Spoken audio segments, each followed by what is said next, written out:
नमस्कार दोस्तों, भारत एक सोच देख रहे हैं आप। दोस्तों, अखिलेश यादव ने कांग्रेस पार्टी से उत्तर प्रदेश के उपचुनाव में बदला लेने का मन बना लिया है क्या? खबरें ये निकल कर आ रही हैं दोस्तों कि उपचुनाव जो होने जा रहा है उत्तर प्रदेश में 10 सीटों पर उपचुनाव होना है और अखिलेश यादव और कांग्रेस पार्टी यानी कि अखिलेश यादव और राहुल गांधी अलग अलग चुनाव लड़ेंगे। इसके पीछे की बड़ी वजह निकलकर दोस्तों सामने आ रही है। अंदर खाने से जो खबरें आ रही हैं, जो समाजवादी पार्टी के बड़े नेता हैं, जो इशारों इशारों में बहुत सारी बातें कर रहे हैं, उससे संकेत लगाए जा रहे हैं कि इस बार उपचुनाव में दोनों ही पार्टियां अलग अलग चुनाव लड़ेंगी। इसके पीछे की मेन वजह है दोस्तों कि हरियाणा और मध्य प्रदेश चुनाव में समाजवादी पार्टी भी चुनाव लड़ना चाह रही थी इंडिया गठबंधन के तहत, लेकिन कांग्रेस पार्टी के स्थानीय नेताओं की वजह से, उनके विरोध की वजह से समाजवादी पार्टी इंडिया गठबंधन के तहत दोनों ही राज्यों में चुनाव नहीं लड़ पाई, साथ में नहीं लड़ पाई। उसके बाद मध्य प्रदेश में अखिलेश यादव ने अलग लड़ने का फैसला किया था। हरियाणा चुनाव में अखिलेश यादव ने किनारा कर लिया और वहां पर चुनावी मैदान में नहीं उतरे। आखिर तक तस्वीर साफ नहीं हो पाई। असमंजस की स्थिति बनी रही कि अखिलेश यादव इंडिया गठबंधन के तहत हरियाणा में कुछ सीटें चाहते हैं, लेकिन कांग्रेस पार्टी ने एक भी सीट समाजवादी पार्टी को नहीं दी और तर्क यह दिया गया कि हरियाणा और मध्य प्रदेश में समाजवादी पार्टी कमजोर है।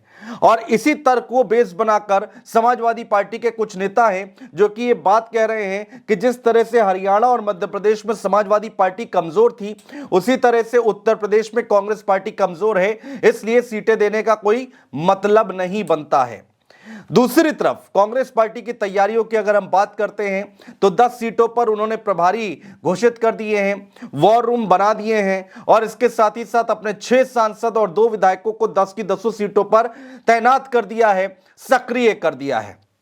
तो अब ऐसे में कयास ये लगाए जा रहे हैं दोस्तों कि उत्तर प्रदेश में 10 सीटों पर जो उपचुनाव होने जा रहे हैं उसमें इंडिया गठबंधन चुनाव एक साथ नहीं लड़ने वाला है, बल्कि सभी पार्टियां अलग अलग चुनाव लड़ेंगी, यानी कि समाजवादी पार्टी और कांग्रेस पार्टी अलग अलग चुनाव लड़ने जा रही है। दोस्तों, इससे पहले मध्य प्रदेश का चुनाव आपको याद होगा, बहुत कोशिशें हुई थी कि अखिलेश यादव चाह रहे थे कि कुछ सीटें उनको मिल जाएं मध्य प्रदेश में, और कहा तो यह जा रहा था कि मात्र 2 सीटें, 2 से 3 सीटें अखिलेश यादव मांग रहे थे, लेकिन जो स्थानीय नेतृत्व है उसने मना कर दिया। हालांकि ये बात भी निकल कर आई कि राहुल गांधी, प्रियंका गांधी ये जरूर चाह रहे थे कि समाजवादी पार्टी के साथ गठबंधन हो और चुनाव साथ लड़ा जाए राज्यों में भी, लेकिन जो स्थानीय नेतृत्व है वो नहीं माना।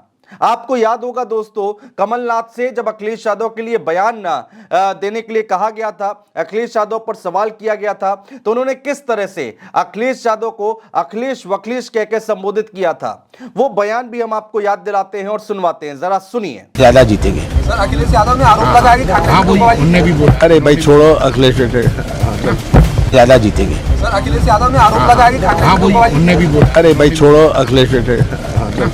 तो सुना दोस्तों आपने किस तरह से कमलनाथ ने अखिलेश यादव की एक तरह से बेइज्जती की थी, और उसके बाद अखिलेश यादव ने कई सीटों पर अपने प्रत्याशी उतार दिए थे मध्य प्रदेश में जब चुनाव हो रहा था। उसके बाद अब हरियाणा चुनाव में भी अखिलेश यादव चाह रहे थे कि उनको कुछ सीटें दी जाए। यहां पर भी कहा यह जा रहा है कि जो लोकल कैडर है वो समाजवादी पार्टी को साथ लेने के लिए राजी नहीं हुआ। अब बारी आई है उत्तर प्रदेश की दोस्तों।